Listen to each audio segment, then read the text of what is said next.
Australia le dio a miles de turistas un plazo de 48 horas para abandonar la costa sudeste del país.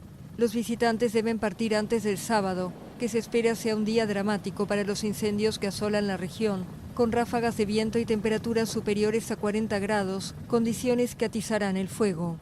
Los incendios están fuera de control y han provocado la muerte de al menos 8 personas en 48 horas, además de reducir a cenizas cientos de hectáreas de bosques y más de 400 viviendas. Muchos turistas están bloqueados en ciudades costeras rodeadas por las llamas. Las autoridades han garantizado la seguridad de algunas carreteras precisamente para evacuarlos. Una veintena de personas han muerto desde el inicio de la temporada de incendios en septiembre, pero la cifra podría aumentar, ya que solo en la región de Victoria cuentan con 17 personas desaparecidas.